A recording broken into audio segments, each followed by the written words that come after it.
నమస్తే. నేను మీ మధు. ఆంధ్రప్రదేశ్ ప్రజలకు రాజధాని కల నెరవేరబోతున్నట్లు కొన్ని సూచనలైతే వినిపిస్తున్నాయి.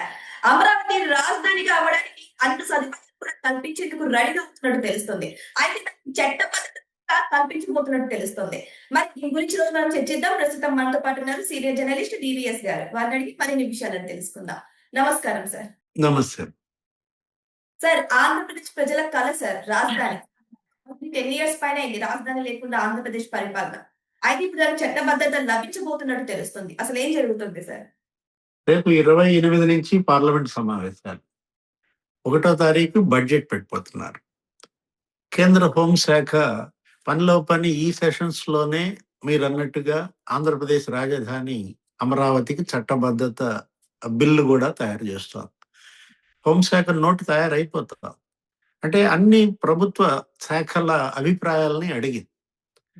ఒక 3 శాఖలు తప్ప అన్ని మంత్రిత్వ శాఖలు వాళ్ళ అభిప్రాయాలను చెప్పాయి.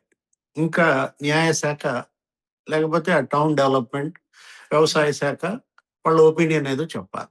తర్వాత నీతి ఆయోగ్ ఒపీనియన్ కూడా అడిగింది. దాని అభిప్రాయం కూడా చెప్పాలి. అంటే గతంలోనే ఇది లాస్ట్ సెషన్లోనే పెట్టాలి. అప్పుడు ఏం జరిగింది?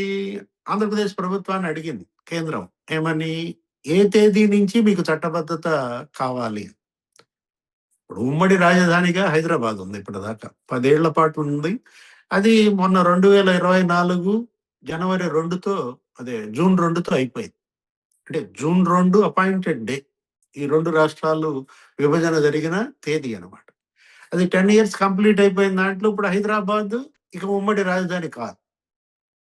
2024 జూన్ 2 నుంచి అమరావతి రాజధానిగా కేంద్రం గుర్తిస్తూ చట్టబద్ధత, ఇవాళ అక్కడ నోడల్ ఏజెన్సీ, ఇదన్నిటికీ వాళ్ళ నాంది పలుకుతున్న నేపథ్యంలో జగన్మోహన్ రెడ్డి అర్జెంటుగా వాళ్ళ ఎంపీలతో భేటీ పెట్టాడు. ఇప్పుడు వాళ్ళ పార్లమెంట్ సభ్యులతో సమావేశం. రేపటి సెషన్స్ లో వాళ్ళ వ్యూహం వ్యూహం అంటున్నారు, ఏదో పెద్ద సమావేశం అంటున్నారు. వాళ్ళకి ఎంతమంది ఎంపీలు ఉన్నారండి అని అడుగుతారు. 4.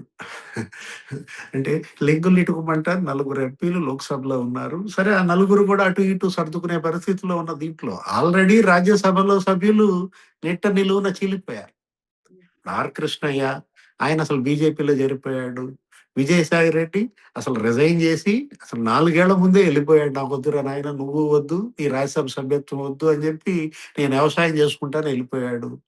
ఇప్పుడు ఆయన ఇవాళ రేపో మళ్ళా ఈడీ దగ్గరికి వెళ్తున్నాడు. అంటే ఇప్పుడు ఈ పార్లమెంట్ సమావేశాల్లో ఈయన మరి వాళ్ళ ఎంపీలకు ఇచ్చిన దిశానిర్దేశం చట్టబద్ధత అడ్డుకోమనా? అమరావతి చట్టబద్ధత బిల్లు గనక పార్లమెంట్ లో పెడితే వైసీపీ దాన్ని స్వాగతిస్తుందా, వ్యతిరేకిస్తుందా?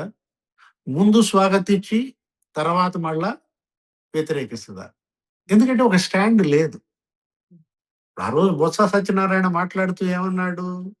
రాజధాని 3 ముక్కలాట, 3 రాజధానులు ప్రజలు తిరస్కరించారు. విశాఖలో రాజధాని పెడతాం, జగన్మోహన్ రెడ్డి వచ్చి రుషికొండలో కాపురం పెడతాడు, భారతి మేడం కూడా వచ్చింది అన్నా కూడా మాకు విశాఖపట్నంలో ఎవడు ఓటేలా. ఏది ఉత్తరాంధ్ర? అరే ఉత్తరాంధ్రలో 32 నియోజకవర్గాలు ఉంటాయమ్మా. ఏంటి, అటు శ్రీకాకుళం, విజయనగరం, విశాఖ. వీళ్ళకి ఎన్ని ఓట్లు వచ్చినాయో తెలుసా?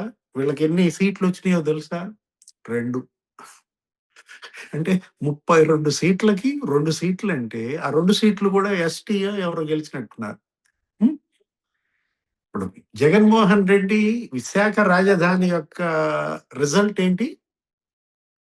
32లో 2 సీట్లు. మరి కర్నూలులో న్యాయ రాజధాని అని ఒక పెద్ద సినిమా చేశాడు. అక్కడ కన్స్ట్రక్షన్ లేదు, కట్టుబడి చేయలేదు. కనీసం ఇక్కడ రుషికొండ బిల్డింగ్ అన్నా కట్టాడు. ఏది, ఒక 500 కోట్లు గుండం చేశాడు, అది వేరే విషయం. ఆ గుండం కూడా ఇక్కడ చేయలేదు. కర్నూలులో ఏమైనా కట్టాడా? న్యాయ రాజధాని అన్నాడు, అక్కడ కోర్టులు ఏమైనా కట్టావా? 5 ఏళ్ళు నువ్వు సీఎంగా ఉండి కర్నూలుకి ఏం చేశావు? రాయలసీమలో దగ్గర దగ్గర 52 స్థానాలమ్మా. ఏది, రాయలసీమ 52 స్థానాల్లో అసలు ఒక టైంలో జగన్మోహన్ రెడ్డికి 2019లో ఎన్ని సీట్లు వచ్చినాయో తెలుసా? 49. అంటే 3 సీట్లే తెలుగుదేశంకి వచ్చింది. అవుట్ ఆఫ్ 52 ఆ ముగ్గురు ఎవరు? చంద్రబాబు, బాలకృష్ణ, కేశవ్, పయ్యావుల కేశవ్. అంటే వీళ్ళ ముగ్గురు తప్ప మిగతా 43 9 సీట్లు జగన్‌ని గెలిపిస్తే జగన్ ఏం చేశాడమ్మా? రాయలసీమకి ఏం చేశాడు?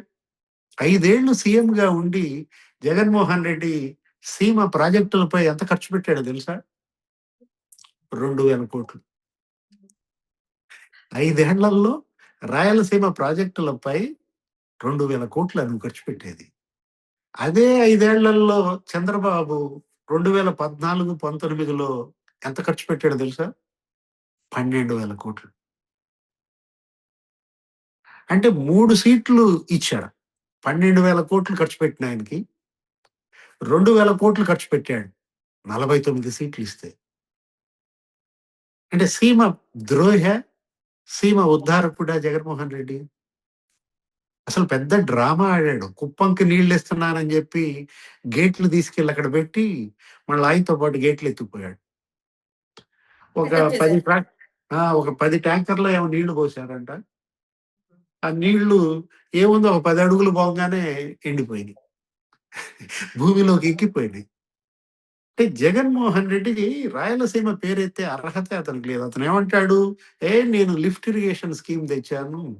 చంద్రబాబు రేవంత్‌తో కుమ్మక్కై ఆ లిఫ్ట్ ఆపేశాడు. అవును. రేవంత్ రెడ్డి ఏదో ఆయనకేదో పనిలాగా ఏదో పిల్లితల కొరికినట్టు ఏదో కామెంట్ ఏదో చేశాడు. ఏంటి? నేనే చెప్పి చంద్రబాబుతో రాయలసీమ ఆపిచ్చాను అనో ఏదో అన్నట్టున్నాడు. దాన్ని అడ్డం పెట్టుకుని ఇతను అబ్బో! అసలు రాయలసీమ నేనే ఉద్ధారకుడిని, నేను లిఫ్ట్ నేను కడుతుంటే ఆయన ఆపేశాడన్నాడు.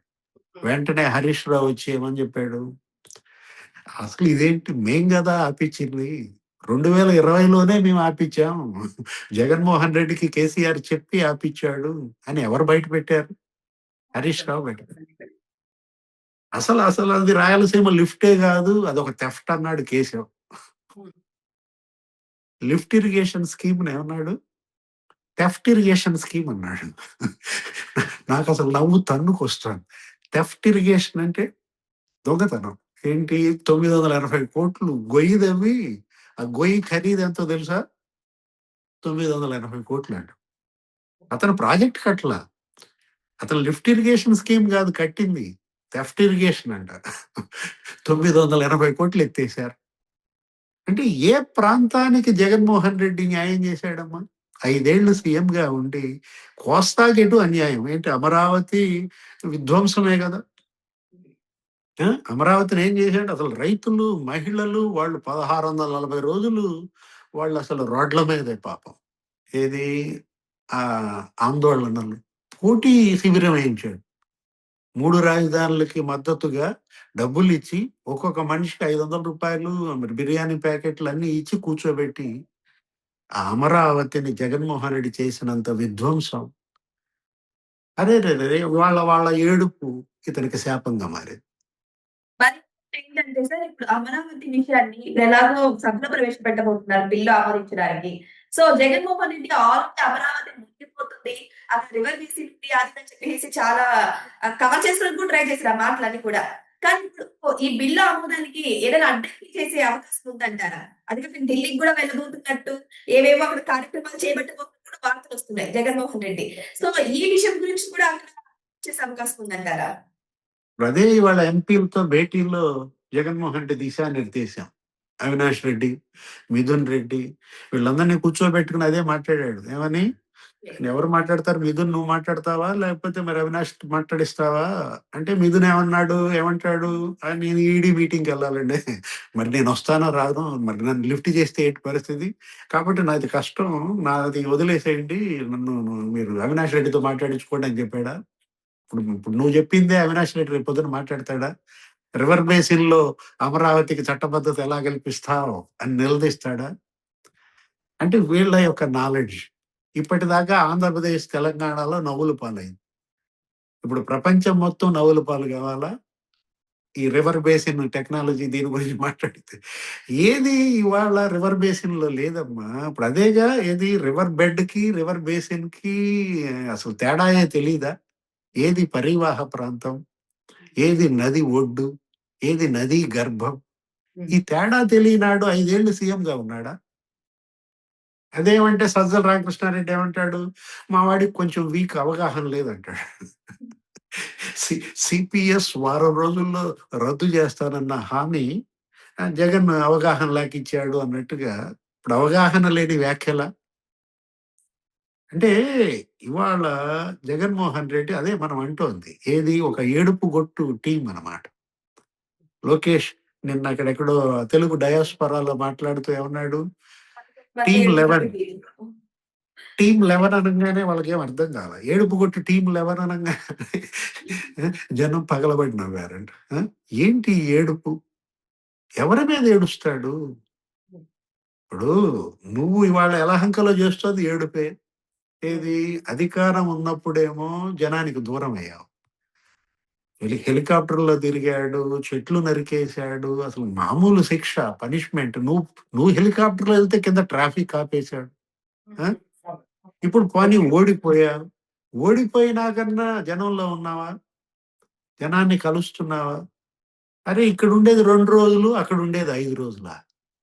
నువ్వు పోటీ చేసేది కర్ణాటకలోనా? ఆంధ్రప్రదేశ్‌లోనా? ఆంధ్రప్రదేశ్‌లో ఓట్లు ప్రతిపక్షంలోని గావాలి. ప్రతిపక్షంలోని సమావేశాలకు కూడా హాజరు కాని నాయకుడేనా అని ప్రశ్నిస్తున్నారు సార్ ప్రజలు కూడా. ఇప్పుడు అదే అయ్యన్న పాత్రుడు మాట్లాడాడంట. ఏమని? No work, no pay. ఇది ఇది కేవలం ఆంధ్రప్రదేశ్ గాదు. దీన్ని మొత్తం భారతదేశం మొత్తం పెట్టాలి. దీనిపైన మరి లోక్‌సభ స్పీకర్ గూడా మరి రాజ్యసభ స్పీకర్ ఆలోచించాలి. ఒక పెద్ద బిల్లు తీసుకురావాలంటున్నాడు. నో వర్క్, నో పే అంటే చివరికి ఎమ్మెల్యేల పరిస్థితి ఎలా మారిందంటే ఆ! ఆంధ్రప్రదేశ్ అంటే ఇవాళ దేశంలో ఒక జోక్ అయిపోయిందమ్మా. ఏది? ఎంత జోకర్‌గా జగన్మోహన్ రెడ్డి మారాడంటే ఆ! అరే!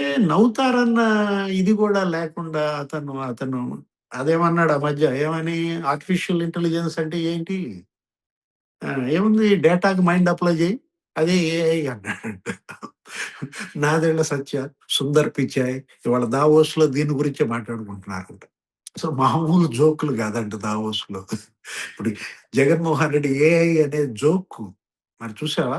దావోస్‌లో గూడా దీని గురించి చర్చ పెట్టారంటే ఆర్టిఫిషియల్ ఇంటెలిజెన్స్ అని సీరియస్‌గా అక్కడేదో రౌండ్ టేబుల్ కాన్ఫరెన్స్ జరుగుతుంటే వెంటనే నాదెళ్ల సత్య ఏముంది డేటాకి మైండ్ అప్లై చేస్తే అదే ఏఐ గదా అని నవ్వుతుంటే ఆ! ఏమనాలి? ఒక ఒక జోకర్‌గా జగన్మోహన్ రెడ్డి. అదొక జోకర్స్ పార్టీగా మారిపోయింది. నిన్నటిదాకా విలన్ అనుకున్నాం. ఆ! సినిమాల్లో గతంలో నాగభూషణం ఉండేవాడు. ఏంటి అటు కామెడీ చేసేవాడు, ఇటు విలనీ చేసేవాడు. ఆ! నాగభూషణం అని జెప్పి ఇప్పుడు వీళ్ళు గూడా ఎవరు 'మోహన్ బాబు' గూడా విలనీ చేసినా కామెడీ చేసేవాడు. హ్మ్. హ్మ్. అంటే ఒక కామెడీ విలన్‌గా మారాడా జగన్మోహన్ రెడ్డి? సో ఏదేమైనా కానీ సార్, ఇక్కడ అమరావతి ఇష్యూలో మాత్రం ఇక్కడ అందరి దృష్టి కూడా మళ్లుతుంది. సో ఈసారైనా సరే మనకి అమరావతి వస్తుందా? ఖచ్చితంగా రాజధానిగా మారుతుందనైతే ప్రజలు కూడా ఎదురు చూస్తున్నారు. సో మనం వెయిట్ చేసి చూద్దాం. ఈ బిల్లు కోసం నిజంగానే అందరూ సాయశక్తులా ప్రయత్నిస్తారా? లేకపోతే జగన్ అడ్డుపడుతుందా అనేది వెయిట్ చేసి చూద్దాం sir. Thank you so much. నమస్తే.